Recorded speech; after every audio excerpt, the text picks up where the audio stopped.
আসসালামু আলাইকুম। কেমন আছে আপনারা? আশা করছি আপনারা ভালোই আছে আল্লাহর হুকুমে। তো আজকে একটা নতুন জলসা নিয়ে এসেছি। খুব সুন্দর লেকচার, চমৎকার লেকচার। আব্দুল্লাহ জুবায়ের। আপনারা শুনুন, আশা করছি ভালো লাগবে। চলুন শুরু করা যাক। পশ্চিম বাংলায় এই মুহূর্তে সবচাইতে মুসলমানদের যেটা দরকার সেটা হচ্ছে একটা টিভি চ্যানেল। আজ মুসলমানদের হাতে কোনো চ্যানেল নাই, কয়েকটা ইউটিউব ওই চ্যানেল আর কয়েকটা ফেসবুক পেজ আছে। কি আছে? যে কোনো মুসলমান ব্যক্তিকে ধরলেই এ তালিবান, এ জঙ্গি, এ জেহাদি, এ দেশদ্রোহী ইউপিএফ ধারায় মামলা দিয়ে তাকে জেল খাটানো হচ্ছে। কি বলছি কথা বুঝতে পারছেন না? আশারাম বাপু নাম শুনেছেন? ধর্ষণে সেঞ্চুরি করা লোক জামিনে ঘুরছে। ওমর খালিদ, তারা শারজিল ইমামরা, দিল্লির যে কাণ্ডটা হয়েছিল যখন এনআরসি নিয়ে একটা আন্দোলন হয়েছিল, 5 বছর তাদের জেলে পচিয়ে দেওয়া হচ্ছে। মিডিয়া বলছে তারা সন্ত্রাসী, সকলে বলছে তারা সন্ত্রাসী। 2-3 দিন আগে আপনারা দেখেছেন কলকাতায় যে ব্রিগেড ময়দানে একটা ওই চিপস ওই বিক্রেতা, কি গো, প্যাটিস বিক্রেতা মারলো একজন খোঁড়া, একজন জঙ্গি, খোঁড়া জঙ্গি। পুলিশ তাকে গ্রেফতার করলো। এমন একটা ধারায় মামলা দিল, 24 ঘন্টা গেল না, জেল থেকে বার হয়ে গেল। এখন সেই যে মার খেয়েছে তার বিরুদ্ধে উল্টে মামলা হয়েছে। শোনেন নাই আপনারা? মার যে খেয়েছে তার বিরুদ্ধে উল্টে মামলা হয়েছে। সে আজকে দেখলাম কলকাতা ছেড়ে সে আরামবাগ নিজের বাড়িতে ফিরে গেছে, বললে আমার এখানে থাকার নিরাপদ নয়। আপনি ভাবতে পারছেন? কি ভাবছেন আপনি বলুন? তাই আমি আপনাদের বলছি, আপনার সন্তান মাধ্যমিক পাশ করার আগে কোরআনুল কারীম যেন পড়তে পারে, নামাজ যেন শিখতে পারে, ওযু গোসল যেন জানতে পারে, ফরজ ওয়াজিব হারাম জায়েজ নাজায়েজ, কোনটা শিরক কোনটা বিদআত, এই বেসিক ইসলামিক নলেজটুকু আপনার ছেলের মাধ্যমিক পাশ হওয়ার আগেই ইমাম সাহেবের কাছে মক্তব থেকে ফরজ মনে করে কমপ্লিট করে দেবেন। সকলে ইনশাআল্লাহ বলুন, বলুন ইনশাআল্লাহ। যদি কোরআন শিক্ষা না দেন, যদি নামাজ শিক্ষা না দেন, সামনে সেই দিন আসছে যেদিন মাদ্রাসাগুলো সব স্কুল বানানো হবে। আসামে বানিয়ে দেওয়া হয়েছে, উত্তরাখণ্ডে বানিয়ে দেওয়া হয়েছে, সরকারি মাদ্রাসাগুলি সরকার অনুদান বন্ধ করে স্কুল করে দিচ্ছে। আপনি কি করবেন বলুন? আমাদের কিচ্ছু করার নাই, আমাদের হিকমতের সঙ্গে কাজ করতে হবে, আল্লাহর উপরে ভরসা রাখতে হবে, আল্লাহর উপরে আস্থা রাখতে হবে। মনে রাখবেন, অন্ধকার যত গাঢ় হয়, সুবাহ সাদেক সকাল তত তাড়াতাড়ি আসে। ভয় পাওয়ার কোনো কারণ নাই। যেটা শোনাচ্ছিলাম, কোরআন পড়তে হবে কোরআনের মতো। কিভাবে? আরবি ভাষায় কোরআন এসেছে। কোন ভাষায়? ইন্না আনজালনাহু কুরআনান আরাবিয়াল লাআল্লাকুম তাআকিলুন। আল্লাহ বলছেন, নবী আমি আল্লাহ কোরআনকে আরবি ভাষায় নাজিল করেছি যাতে করে তোমরা বুঝতে পারো। সুবহানাল্লাহ বলেন। আর কোরআন পড়তে হবে কিভাবে? ঘন্টায় 5 পারা, একদিনে 2 খতম। ওই হাফেজ সাহেব তারাবিতে একদম 1 ঘন্টায় 20 রাকাত তারাবি, 8 রাকাত মানে 3 রাকাত বিতির ফরজ হয়ে গেল। সকলে বলছো সত্যি একটা হাফেজ পেয়েছি, একদম যেন পুরো বন্দে ভারত এক্সপ্রেস। কি পেয়েছি বলেন? একটারও নামাজ হয় নাই। যে যত ধরে ধরে নামাজ পড়বে তার নামাজ তত সহি হবে। বলুন সুবহানাল্লাহ। কিভাবে কোরআন পড়তে হবে? ওয়ারাতিলিল কুরআনা তারতিলা। কোরআন শোনাচ্ছে সূরা মুজাম্মিলের 4 নম্বর আয়াতে। নবী যখন কোরআন পড়বে, তুমি তোমার উম্মতকে বলো ওয়ারাতিলিল কুরআনা তারতিলা। থেমে থেমে আস্তে আস্তে পড়বে। কখনো 1 আলিফ টান দেবে, কখনো 4 আলিফ টান দেবে, কখনো থামবে, কখনো ছাড়বে, কখনো দম বন্ধ হবে, আওয়াজ কিন্তু থাকবে। সুবহানাল্লাহ বলেন। কখনো আওয়াজ বন্ধ হবে, দম ছাড়বে, কখনো হা বলবে, কখনো হা বলবে, কখনো সিন, কখনো শিন, কখনো সাদ, কখনো দোয়াত, কখনো ত, কখনো ল, কখনো মুখটা গোল হবে। যেমন আল্লাহু আকবার, ওই সময় মুখটা গোল হবে। সামিআল্লাহু লিমান হামিদা, বলেন সামিআল্লাহু লিমান হামিদা, মুখ তখন গোল হবে। আবার কেউ যদি বলে আউযু বিল্লাহ ইলাহি, তখন মুখটা একটু বারিক পাতলা হবে। এভাবে কোরআন পড়তে হবে। আর কোরআন পড়ার সময় তুমি তোমার আরবি ভাষায় কোরআন পড়বে। কোরআনটা একজন ওস্তাদের কাছে বসে অবশ্যই তুমি শিখে নেবে। কথা মনে থাকবে ইনশাআল্লাহ। জোরে বলেন ইনশাআল্লাহ। এ বাবাজিরা, আল্লাহরা ভাইরা, জ্ঞানী জনেরা, শুধু মানুষেরা, তাই আল্লাহ পাক শুনিয়ে দিচ্ছে, বান্দা আমি আল্লাহ তোমাদের শুনিয়ে দিয়েছি যে মুনাফিক তুমি চিনবে কি করে।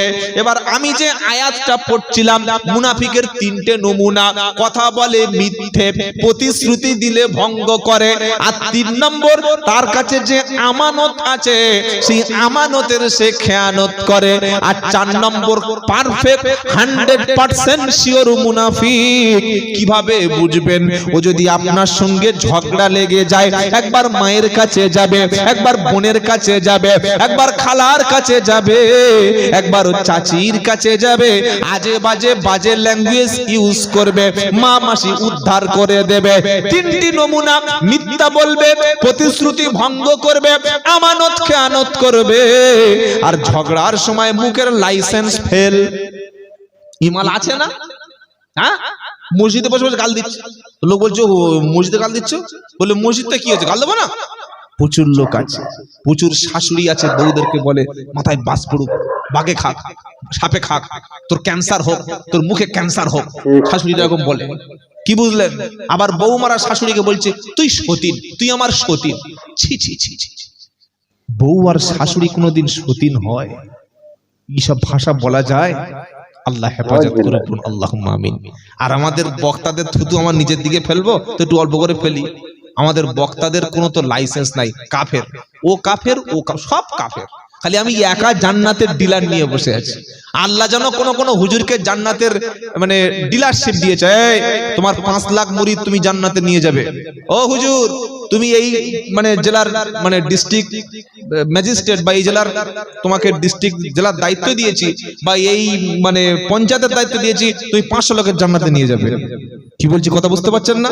আমরা কাফের বলতে বলতে আমাদের সব শেষ করে দিয়েছি। এ কাফের, ও কাফের, ও কাফের, আমি জান্নাতি, আমার বাপ জান্নাতি, আমার দাদু জান্নাতি, আমার 14 পুরুষ জান্নাতি, বাদ বাকি যারা সব কাফের। করছি কি করি না? মামুর বাড়ি জান্নাত, শ্বশুর বাড়ি, যাকে খুশি তার নিয়ে চলে যাব। অত সহজ নয়। তাবলীগ, ফুরফুরা, আজানগাছি, কাদরিয়া, চিস্তিয়া, হানাফি, শাফি, হাম্বলি, মালিকি, ব্রেলভি, ত্রেলভি, দেওবন্দি, কাশেমি, হাশেমি, মাদানি, ফুটানি, যেই হোক না কেন, যে মুসলমান সে জান্নাতি। বলুন সুবহানাল্লাহ। সেদিন উত্তর 24 পরগনায়, এটা কি থানা মাথায় ঢুকছে না, মসজিদে মোটরসাইকেল ছবি আমার তোলা আছে, আমার ড্রাইভার ফোনে ছবি আছে, তোলা আছে। মসজিদে লেখা আছে এই মসজিদটা একটা বিশেষ দলের মসজিদ, এখানে অন্য কোনো দল ঢুকতে পারবে না। এই মসজিদে কোনো তালিম চলবে না, কোরআন শিক্ষা চলবে না, বয়ান চলবে না। কেন? এটা আমাদের অমুক পীর সাহেবের মতাদর্শের মসজিদ। চিন্তা করতে পারছেন? আমি দেখে মাথায় হাত, আস্তাগফিরুল্লাহ। এখনো এরকম ঘোড়াবাজ পৃথিবীতে আছে? কোন কোন মুসলমান বলে আমি অমুক মতাদর্শ, বলে না যে আমার পীর সাহেব যে দলে ছিল আমি সেই দলে আছি, আমার অমুক হুজুর যা বলেছে সেই হুজুরের কথা চলবো, আমার অমুক পীর সাহেব যে ভাবে চলতে বলেছে ওইভাবে চলবো, আমরা কার কথা শুনবো না। এই কথা বলে কি বলে না? আল্লাহ কি বলেছেন বলুন? আমার আল্লাহ কি বলেছেন? কি বলেছেন? মা আতাকুমুর রাসূলু ফাকুদুহু ওয়া মা নাহাকুম আনহু ফান্তাহু। সূরা হাসরটা খুলে দেখো। দুর্ভাগ্য, অন্ধ ভক্তরা কোরআন পড়ে না। কোরআন পড়লে কোনো মানুষ অন্ধ ভক্ত হয় না। 28 পারা সূরা হাসরের 7 নম্বর আয়াতে কোরআন শোনাচ্ছে, মা আতাকুমুর রাসূলু ফাকুদুহু ওয়া মা নাহাকুম আনহু ফান্তাহু। তোমার রাসূল যেটা দিয়েছে সেটা তুমি ধরো, আর নবী যেটা ছাড়তে বলেছে তওবা করে ছেড়ে দাও। কথা ক্লিয়ার? এবার চলুন সূরা নিসা 5 নম্বর পারা 7 নম্বর পৃষ্ঠা 1 নম্বর লাইন একদম 69 নম্বর আয়াত।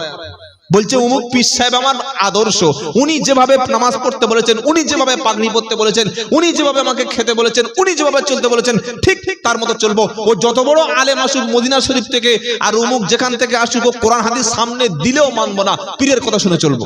লোক বলছে কি বলে না? তবে হ্যাঁ, পীর সাহেব যদি কোরআন সুন্নাহ থেকে কথা বলে আলহামদুলিল্লাহ, কিন্তু কোন দলের কোন ব্যক্তির অন্ধভক্ত হওয়া যাবে। আল্লাহ কি বলছেন? মাই ইউতিইল্লাহা ওয়ার রাসূল ফাউলাইকা মাআল্লাযীনা আনআমাল্লাহু আলাইহিম মিনান নাবিয়্যিনা ওয়াস-সিদ্দিকিনা ওয়াশ-শুহাদাই ওয়াস-সালিহিনা ওয়া হাসুনা উলাইকা রাফীকা। আল্লাহ এবং রাসূলের আনুগত্য করবে যারা, আল্লাহ এবং রাসূলের মতো চলবে যারা, আল্লাহ এবং রাসূলের আনুগত্য করে চলবে যারা, আল্লাহ পাক বলছেন কিয়ামতের দিনে আমি আল্লাহর কাছে পুরস্কার পাবে তারা। তারা কাদের সাথে জান্নাতে থাকবে? নাবিয়্যিন ওয়াস-সিদ্দিকিন ওয়াশ-শুহাদা ওয়াস-সালিহিন। যারা আল্লাহ এবং রাসূলের কথা শুনে চলবে তারা নবী, সিদ্দিক, সত্যবাদী এবং সালেহিন, এই চার শ্রেণীর সঙ্গে জান্নাতে থাকবে। জোরে বলুন সুবহানাল্লাহ। আমরা কোন আদর্শের লোক? বিশ্ব নবী সাল্লাল্লাহু আলাইহি সাল্লামের আদর্শের উপরে চলবো, বলুন ইনশাআল্লাহ। জোরে বলুন ইনশাআল্লাহ। সারা জীবন বক্তারা কি বক্তব্য করে গেছে? আমার উম্মতের মধ্যে ৭৩টা দল হবে, ৭৩টা দল হবে, বলছে লাম্মা আছে, ৭৩টা দল হবে, ৭৩টা দল হবে, সব জাহান্নামে যাবে, আমি আর আমার বাপ জান্নাতে যাব। এই তো নাকি? এই যে বক্তব্য করেছে না করে নাই? এবার নবীর হাদিসটা শুনুন। বক্তব্য করেছে ঠিক, কিন্তু আপনাকে ঠকিয়ে গেছে। নবী কি বললেন?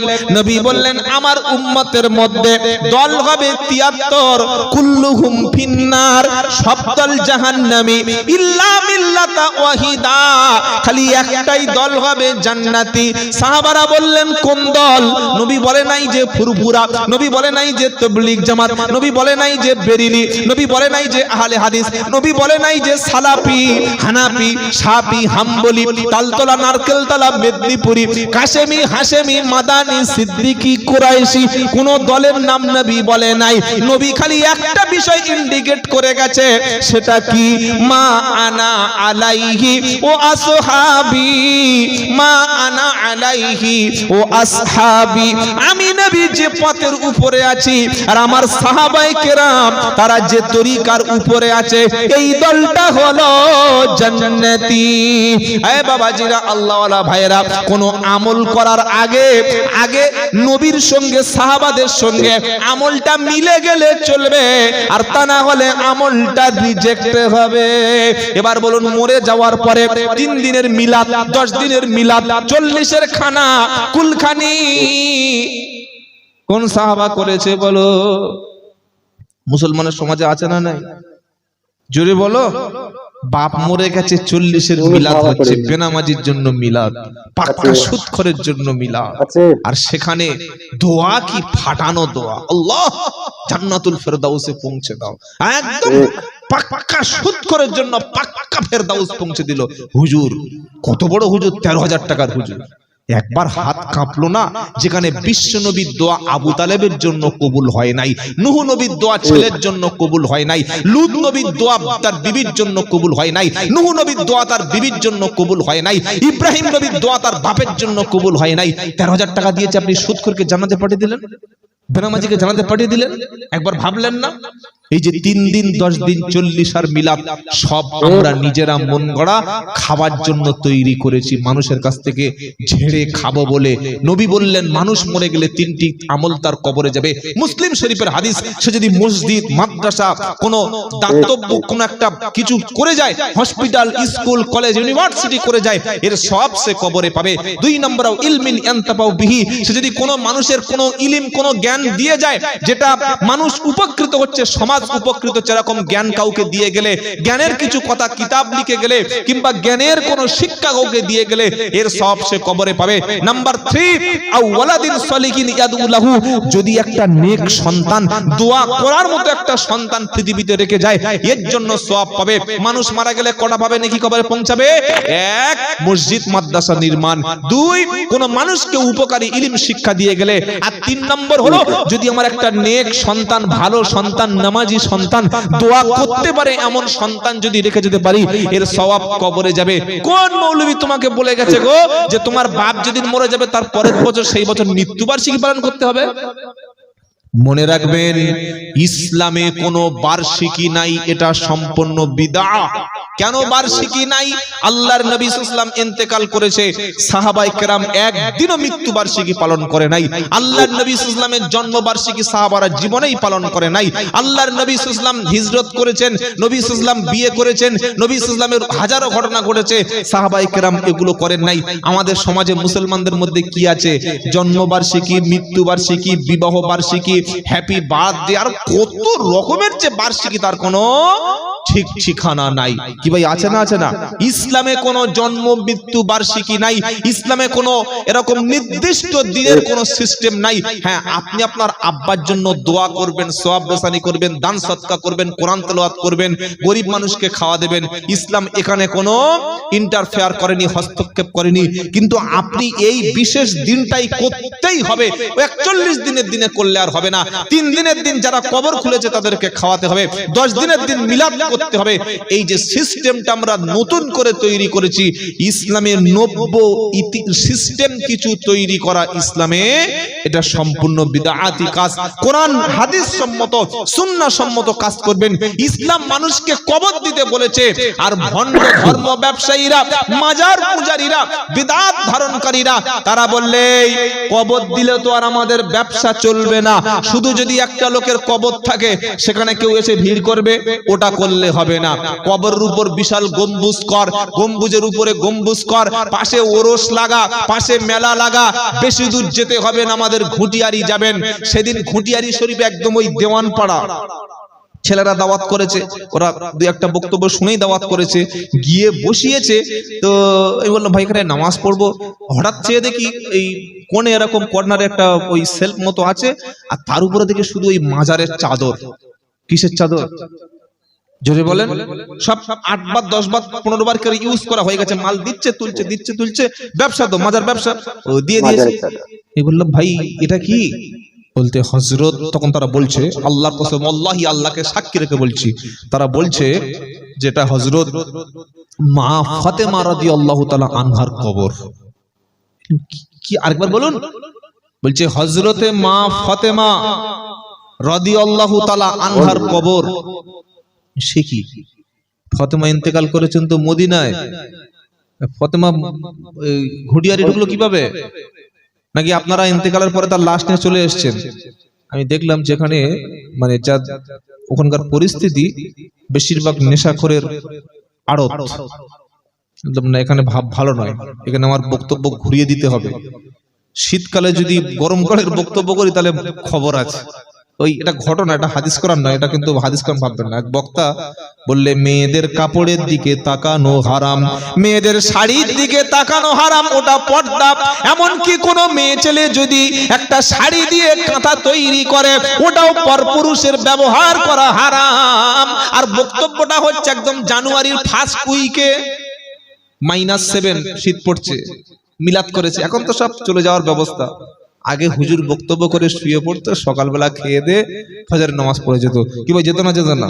এখন আমাদের 3-4টা করে টিপ মারতে হয়, 1 লাখ টাকা ইনকাম প্রতি রাতে, প্রচুর ব্যাপার, আমাদের কোটি কোটি টাকার ব্যাপার। জায়গা সব বলে লাভ নেই, কি বুঝলেন? তো এবার রাত্রেবেলা এখন তো ব্ল্যাঙ্কেট মানে খুব মানে উন্নত মানের, তো আগে তো কাঁথা এগুলো ছিল। বক্তা শুয়ে পড়েছে, ওইরকম ঠান্ডা, 10টা-11টা বেজে, ও বাবা কার কি আছে একটু দাও গো, ঠান্ডায় কাঁপছি দাও গো। তো ওই 2-4টে লুঙ্গি দিয়েছে, লুঙ্গিতে ঠান্ডা যাবে? একটা গলা একটা পায়ে জড়িয়েছে, ও বাবা কি আছে দাও গো। তখন বাড়ির মেয়েরা জানা থেকে বলছে, মুখ সামলে কথা বলুন, আপনি একটু আগে ফতোয়া দিয়েছেন না, যে মেয়েদের শাড়ির দিকে তাকানো, পরনারীর শাড়ির দিকে তাকানোটা হারাম? তোমাদের ঘরে যে কাঁথা, সব তো আমার ওই কাঁথা শাড়ি দিয়ে তো আপনি গায়ে দেবেন কি? ওই ঠান্ডায় শুয়ে শুয়ে দোয়া ইউনুস পড়ুন, আর তা না হলে আগুন জ্বালিয়ে শরীর গরম করুন। তাই বললাম না, এখানে মা ফাতেমা সম্পর্কে কিছু বলা যাবে না, এদের অন্যভাবে বলতে হবে। অন্য বিষয়ে একটা বক্তব্য করলাম, সুদ নিয়ে কোরআন শিক্ষার ব্যাপারে বললাম। আমি অবাক হয়ে গেলাম, মানুষ কতটা নিকৃষ্ট হলে হযরতে ফাতেমা জান্নাতি নারীর ব্যাপারে একটা মিথ্যাচার করতে পারে। ইসলামে আছে কবর, আর মূর্তি পূজারীরা, মুসলমানের মধ্যে মুশরিকরা, তারা বানিয়েছে মাজার। কি বলছি কথা বুঝতে পারছেন না? ইসলামে যদি মাজার থাকবে, তাহলে নবীর সাহাবাদের মাজার নেই কেন? জান্নাতুল বাকিতে 10,000 সাহাবা শুয়ে আছে, তাদের কবরের উপরে গম্বুজ নেই কেন? সেখানে মান্নত নেই কেন? সেখানে সেজদা নেই কেন? সেখানে নারীরা গিয়ে চাদর দেয় না কেন? সেখানে খাসি মান্নত করে না কেন? যা চাওয়ার, যা বলার, যা কিছু কাঁদার, শুধু একজনের কাছে চাইতে হবে, তিনি কে? এখনো অনেক মা তারা বিশ্বাস করে যে মাজারে গেলে ভাগ্য পরিবর্তন হয়, পীরের কাছে গেলে পীর ছেলে এনে দিতে পারে, মাজারের কাছে গিয়ে কাঁদলে আমার শরীর সুস্থ হয়ে যায়, মাজারের কাছে গিয়ে কিছু চাইলে পাওয়া যায়। অথচ আল্লাহ পাক বলছেন, ইন্না শিরকা লাযুলমুন আযীম, আল্লাহর সঙ্গে শিরক হচ্ছে মস্ত বড় জুলুম। লেকচারটা শুনলেন তো, কেমন লাগলো? আশা করছি আপনাদের খুবই ভালো লেগেছে। তো এই ধরনের লেকচার পেতে আমার চ্যানেলটা সাবস্ক্রাইব করুন এবং আমার সাথে থাকুন। আর কি ধরনের লেকচার আপনারা শুনতে চান, কোন বক্তার, সেই বক্তার নাম কমেন্টে লিখে যাবেন। আশা করছি ইনশাল্লাহ আপনাদেরকে শোনানোর চেষ্টা করব। আসসালামু আলাইকুম রহমতুল্লাহি ওয়া বারাকাতুহু।